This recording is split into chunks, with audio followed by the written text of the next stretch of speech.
सभी को नमस्कार। आज की जो हमारी वीडियो है वो 11th क्लास के बच्चों के लिए है। 11th क्लास में पॉलिटिकल साइंस में चैप्टर 4 है कार्यपालिका। कार्यपालिका में एक बहुत महत्वपूर्ण टॉपिक आता है, उसका नाम है संसद द्वारा कानून निर्माण की प्रक्रिया। अक्सर पेपर में पूछा जाता है कि संसद किस प्रकार से कानून का निर्माण करती है। तो आइए जानते हैं इस वीडियो में कि संसद द्वारा कानून निर्माण की प्रक्रिया क्या रहती है और किस प्रकार से हमारे देश की संसद हमारे लिए कानून बनाती है।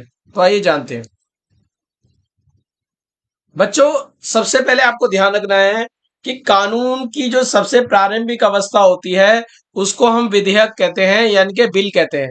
जैसे कि एक ट्री बनने से पहले सबसे पहले जो बीज होता है, उसी प्रकार से कानून बनने से पहले की जो प्रक्रिया होती है उसको हम विधेयक कहते हैं, यानी कि बिल कहते हैं। बिल क्या होता है? बिल वास्तव में एक रिटन डॉक्यूमेंट होता है जिस पर कानून बनना होता है। यानी कि सपोज दैट कि आपको ट्रिपल तलाक पे कानून बनाना है, या फिर आपको लड़कियों की आयु 18 से 21 आयु करनी है, उस स्थिति में उससे क्या नियम रहेंगे, क्या किस तरह से उसको फॉलो किया जाएगा, ना मानने वालों के साथ क्या होगा, उस तरह के जो नियम कानून होंगे वो उस विधेयक के अंतर्गत होंगे। ठीक है, तो आई होप दैट आप समझ गए होंगे कि विधेयक क्या होता है। विधेयक का मतलब होता है कि जो भी कानून बनने वाला है उसका जो पूरा प्रोसीजर होता है वो विधेयक के अंतर्गत होता है। अगर हम विधेयक की बात करें तो विधेयक कितने प्रकार के होते हैं? सबसे पहले जो होता है वो आपका साधारण बिल होता है, यानी कि साधारण विधेयक। वह बिल जो कि सामान्य नियमों और लोक महत्व के कानूनों के लिए होता है। बच्चों, कई प्रकार के कानून आपको देखने को मिल जाएंगे। अभी मैंने दो कानूनों का जिक्र किया था, जिसमें कि ट्रिपल तलाक की बात कर ली, या फिर लड़कियों के लिए 18 से 21 आयु कर दी गई।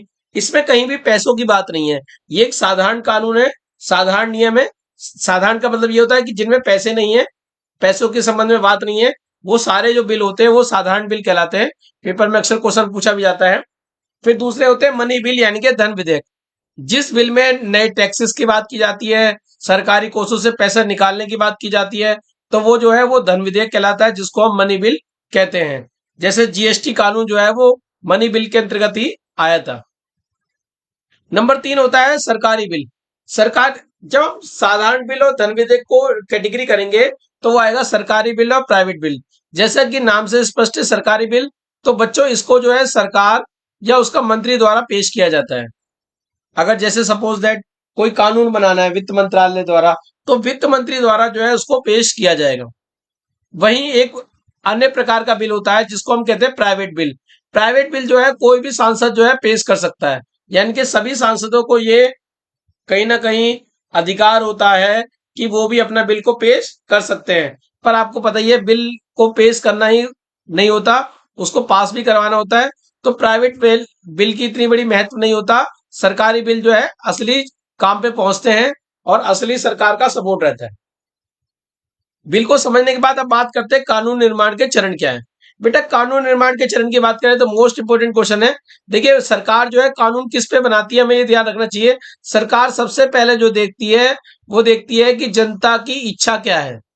यानी कि सरकार ये देखती है कि जनता वास्तव में चाहती क्या है, और जनता की इच्छा को देखते ही सरकार जो है कानून बनाने की शुरुआत करती है। तो सरकार को लगा कि सपोज दैट कि कोई ऐसी बात है जो जनता को पसंद है या जनता की जरूरत है, तो सरकार जो क्या करेगी, उस पर एक बिल लेके आएगी। आपको पता ही चल गया होगा बिल क्या होता है। बिल वास्तव में एक प्रारंभिक अवस्था होती है, एक डॉक्यूमेंटेशन होता है कानून बनने से पहले। और वो जो बिल है वो संसद में पेश किया जाएगा सरकार के मंत्री के द्वारा। अब कौन सा मंत्री बिल पेश करेगा, ये डिपेंड करता है कि बिल किससे संबंधित है। अगर बिल जो है फाइनेंस से संबंधित है तो उसको फाइनेंस मिनिस्टर पेश करेगा। अगर बिल जो है कहीं ना कहीं रेलवे से संबंधित है तो रेल मंत्री उसको यानी कि पेश करेगा। और अगर अगर आपको लगता है कि जो बिल जो है कहीं ना कहीं डिफेंस से संबंधित है तो डिफेंस मिनिस्टर उसको पेश करेगा। कहने का तात्पर्य क्या होगा, जिससे संबंधित बिल होगा वही मंत्रालय का मंत्री उसको पेश करेगा। अब जब संसद में बिल को पेश कर दिया जाता है तो अब आपको इस बात को ध्यान रखना होता है कि जो संसद में जो बिल पेश होगा उसका सबसे मेन बात यह है, अगर वो मनी बिल है तो वो लोकसभा में आएगा, अदरवाइज वो किसी भी सदन में जा सकता है। कहने का तात्पर्य क्या है कि बिल चाहे तो लोकसभा में भी आ सकता है या फिर राज्यसभा में भी आ सकता है। बस हमें ये ध्यान रखना है जो मनी बिल होंगे वो केवल लोकसभा में प्रस्तुत किए जाएंगे, फिर लोकसभा उसको आगे दूसरे सदन में भेजेगी। तो जब बिल पेश कर दिया जाता है उसके बाद एक बिल पर जो है बहस होती है, किसी दिन निश्चित किया जाता है और सदन में जोरदार बहस होती है। बिल के हर मुद्दे पर जो है बातचीत होती है, उसके अच्छे और कमजोरियों पर बात होती है। यदि बिल के संबंध में कोई विवाद होता है तो अक्सर पार्टियां जो है उसको सेलेक्ट कमेटी को भेजने की बात करती है। सेलेक्ट कमेटी यानी कि प्रवर समिति वह समिति होती है जो कि बिल की बारीकियों पर अध्ययन करती है। उसको लगता है कि बिल में बहुत बड़ा विवाद है तो उसको सेलेक्ट कमेटी को भेज दिया जाता है और बिल जो है सेलेक्ट कमेटी के हाथ में आने के बाद उस पर गहन जांच चलती है। अब सेलेक्ट कमेटी भी अपनी रिपोर्ट देगी, उसकी रिपोर्ट पर भी बिल में चर्चा होती है। बिल के हर मुद्दे पर बहस होती है और बिल को पास होने पर दूसरे सदन में भेजा जाता है। कहने का तात्पर्य यह है कि सपोज दैट अगर बिल लोकसभा में आया है और बिल में सब कुछ क्लियर हो गया है, सब चीजें क्लियर है, तो जब बिल को पास कर दिया जाएगा और लोकसभा से बिल को भेज दिया जाएगा राज्यसभा में। दूसरे सदन में भी बिल पर बहस होती है और वहां पर भी मतदान करवाकर बिल को पास किया जाता है। बच्चों, बिल पास करने के कई तरीके होते हैं। कभी कभी ध्वनि मत से पास कर दिया जाता है, कभी कभी वोटिंग की जरूरत पड़ती है। तो जब वोटिंग हो जाती है और पर्याप्त बहुमत मिल जाता है तो ये मान के चला जाता है कि जो कानून जो है वो पास हो गया। यही चरण दूसरे सदन में भी चलता है, यानी कि लोकसभा और राज्यसभा। अगर पहले बिल लोकसभा में आया तो राज्यसभा में जाएगा और अगर राज्यसभा में आया तो फिर वो लोकसभा में जाएगा। अब हम मान लेते हैं कि दोनों सदनों ने बिल को पास कर दिया, लोकसभा को भी दिक्कत नहीं हुई, राज्यसभा को भी कोई दिक्कत नहीं। तो उसके बाद बिल कहां जाता है बेटा? उसके भी बाद जो बिल जाएगा वो आपके राष्ट्रपति के पास जाएगा और देश के राष्ट्रपति जो है जैसे ही बिल पर सिग्नेचर कर देते हैं तो वो कानून बन जाता है। अक्सर पेपर में क्वेश्चन पूछ लिया जाता है कि बिल और कानून में क्या अंतर है। तो बेटा इस बात को ध्यान रखना है, कानून बनने से पहले की प्रक्रिया बिल कहलाती है और जैसे ही राष्ट्रपति सिग्नेचर कर देता है तो वो कानून बन जाता है। तो बिल पहले लोकसभा में आया, फिर राज्यसभा में गया, राज्यसभा ने पास कर दिया तो वो कहां गया? राष्ट्रपति के पास गया। इस तरह जो है हमारे बिल का चरण होता है। कभी कभी देखने को ये मिलता है कि बिल में कुछ विवाद हो जाते हैं। तो आइए उन विवादों और टेक्निकल पॉइंट्स के बारे में भी जानते हैं जो आपको पता होने चाहिए। यदि लोकसभा बिल को पास कर दे और राज्यसभा बिल में संशोधन करे तो उसे दोबारा लोकसभा में पास करवाना होगा। कहने का तात्पर्य क्या है कि लोकसभा ने बिल को बहुमत से पास कर दिया और राज्यसभा जो है बिल में कुछ संशोधन चाहती है और सरकार के पास पर्याप्त नंबर नहीं है। तो सरकार को सभी सदन वाले ये कहेंगे, राज्यसभा वाले, क्या आप इन संशोधन को लेके आइए। और सरकार को पता है अगर पास कराना है तो संशोधन भी पास कराने पड़ेंगे, यानी कि संशोधन भी क्लियर करने पड़ेंगे। तो उस बिल को दोबारा लोकसभा में भेजा जाएगा। यानी कि अगर राज्यसभा किसी बिल को पास नहीं करती तो उसके संशोधनों को लोकसभा के द्वारा क्लियर किए जाएंगे और उसको दोबारा जो है वहां पे भेजा जाएगा। दूसरा पॉइंट, यदि किसी बिल पर दोनों सदनों में विवाद है, कभी कभी देखा जाता है कि बिल में बहुत विवाद रहता है, किसी भी हालत में लगता है कि ये बिल पास नहीं होगा, तो उसके लिए लोकसभा अध्यक्ष क्या करते हैं? ज्वाइंट सेशन आयोजित करते हैं। ज्वाइंट सेशन बेटा क्या होता है? ज्वाइंट सेशन का मतलब होता है जहां पर लोकसभा और राज्यसभा दोनों के मेंबर्स को मिलाया जाता है और बिल की बारीकियों पर, बिल के विवादास्पद पॉइंट पर चर्चा की जाती है। अगर ज्वाइंट सेशन बुलाने के बाद जो है यदि बिल पास हो जाता है तो यह मान लिया जाता है कि दोनों ने पास कर दिया, क्योंकि लोकसभा भी वहीं बैठी हुई है और राज्यसभा भी वहीं बैठी हुई है। तो बिल का अगर विवाद होता है तो लोकसभा अध्यक्ष जो है उसकी अध्यक्षता करता है और ज्वाइंट सेशन का कार्यक्रम को आगे बढ़ाता है। तीसरा डिस्प्यूट क्या हो सकता है? यदि किसी पर राष्ट्रपति हस्ताक्षर ना करें। अब कभी कभी देखा यह जाता है, मन में विचार आता है कि सपोज दैट कि लोकसभा ने पास कर दिया, राज्यसभा ने पास कर दिया, तो राष्ट्रपति की क्या भूमिका होती है? क्या राष्ट्रपति मना कर सकता है? बिल्कुल कर सकता है। राष्ट्रपति चाहे तो सिग्नेचर करने से डिनाई कर सकता है अगर उसको लगता है कि बिल जो है उसके अनुरूप नहीं है, संविधान के अनुरूप नहीं है या कुछ विवादास्पद पॉइंट है। तो वो जब अगर राष्ट्रपति सिग्नेचर नहीं करेगा तो बेटा क्या होगा? बिल को वापस भेज दिया जाएगा सरकार के पास कि इसमें करेक्शन करो। पर कभी कभी क्या होता है, सरकार बिना संशोधन के बिल को राष्ट्रपति को भेज देती है।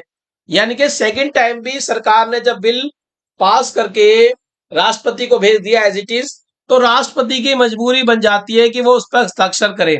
यानी कि अगर दूसरी बार बिल राष्ट्रपति के पास आया तो राष्ट्रपति को सिग्नेचर करने पड़ेंगे। अब आप सोच रहे होंगे जब राष्ट्रपति को सिग्नेचर करने पड़ेंगे तो ये विवाद कैसे खत्म होगा, फिर राष्ट्रपति की वैल्यू क्या रही। तो भारत के संविधान ने एक राष्ट्रपति को पावर प्रदान की है जिसका नाम है पॉकेट वीटो। पॉकेट वीटो का बेटा मतलब ये होता है कि राष्ट्रपति जो है सिग्नेचर करने के लिए टाइम बाउंड नहीं है। अगर मान लो सरकार ने दोबारा बिल ऐसे ही भेज दिया एज इट इज और राष्ट्रपति को बात समझ में नहीं आ रही है कि जो उसने संशोधन करे हैं वो पास नहीं हो रहे हैं, उस स्थिति में क्या करें, तो राष्ट्रपति को एक पावर दी गई है जिसका नाम है पॉकेट वीटो। और राष्ट्रपति टाइम बाउंड नहीं होता, यानी कि राष्ट्रपति को आप विवश नहीं कर सकते बिल पे सिग्नेचर करने के लिए। राष्ट्रपति की जब मन करेगा, जिस दिन मन करेगा उस दिन सिग्नेचर करेगा, तब तक के लिए वो बिल को अपनी पॉकेट में रख लेगा। यानी कि आपने यहां देखा कि संविधान ने राष्ट्रपति को किस प्रकार से शक्तियां प्रदान करी, यानी कि सरकार मनमानी करके भी ऐसा बिल राष्ट्रपति से साइन नहीं करा सकते। पॉकेट वीटो एक बहुत इंपॉर्टेंट पावर होती है जिसके तहत राष्ट्रपति किसी भी बिल को लंबे समय तक अपने पास रख सकता है बिना साइन किए, इसी को ही पॉकेट वीटो कहते हैं। तो बच्चों इस बात को ध्यान रखना कि राष्ट्रपति के पास भी पावर है, वो है पॉकेट वीटो की। उसका जब मन करेगा तब साइन करेगा। इस स्थिति में सरकार टकराव नहीं करती और वो राष्ट्रपति के द्वारा अगर कोई बात रखी गई है या कोई क्वेरी की गई है तो वो दूर करती है। धन विधेयक को राज्यसभा 14 दिन अपने पास रख सकती है। देखिए मनी बिल आपको पता ही है लोकसभा में प्रस्तुत किए जाते हैं, राज्यसभा ज्यादा से ज्यादा 14 दिन अपने पास रख सकती है। उसके बाद ये अगर राज्यसभा ने कोई उस पर नहीं कहा तो वो ये माना जाता है और वो अपने आप ही पास हो जाता है। यानी कि मनी बिल के संबंध में राज्यसभा के पास कोई ज्यादा पावर नहीं है।